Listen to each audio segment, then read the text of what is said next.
প্রিয় ভাই বোনেরা, প্রতিদিনের মতো আজকেও আমরা নিয়ে এলাম 15টি গুরুত্বপূর্ণ ইসলামিক প্রশ্ন উত্তর নিয়ে আমাদের আজকের এই ভিডিওটি। তো অনুরোধ রইল ভিডিওটি শেষ পর্যন্ত দেখুন, আশা করি নতুন কিছু প্রশ্ন উত্তর জানতে পারবেন।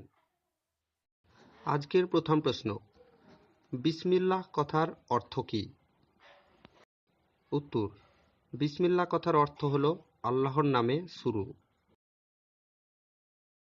আলহামদুলিল্লাহ শব্দের অর্থ কী? উত্তর, আলহামদুলিল্লাহ শব্দের অর্থ হবে সকল প্রশংসা আল্লাহর। সুবহানাল্লাহ শব্দের অর্থ কী? উত্তর, সুবহানাল্লাহ শব্দের অর্থ হল আল্লাহ পবিত্র। আল্লাহু আকবার কথার অর্থ কী? উত্তর, আল্লাহু আকবার কথার অর্থ হল আল্লাহ সবচেয়ে বড়। মাশাআল্লাহ শব্দের অর্থ কী? উত্তর, মাশাআল্লাহ শব্দের অর্থ হল আল্লাহ যেমন চেয়েছেন। ইনশাআল্লাহ কথার অর্থ কী?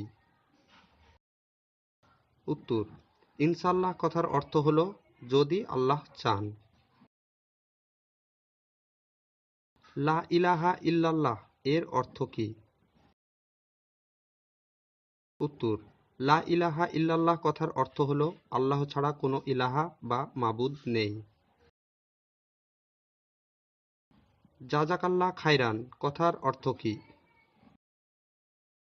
উত্তর, জাযাকাল্লাহ খাইরান কথার অর্থ হল আল্লাহ আপনাকে উত্তম প্রতিদান দিন।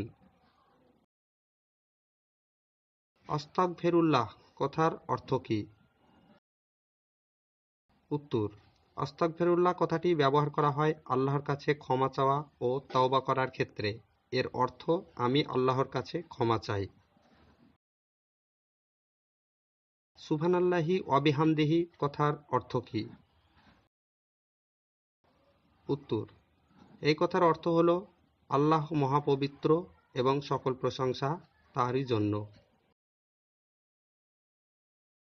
সুবহানাল্লাহিল আজিম শব্দের অর্থ কী? উত্তর, মহাপবিত্র আল্লাহ যিনি মহান।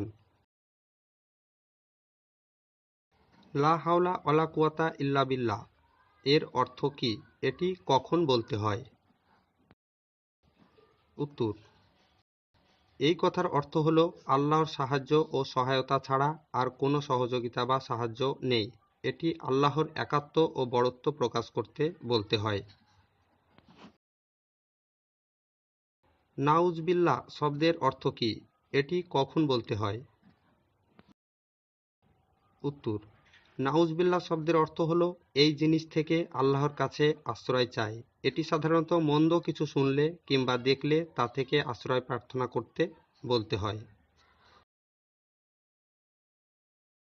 ইন্না লিল্লাহি ওয়া ইন্না ইলাইহি রাজিউন এই কথার অর্থ কী?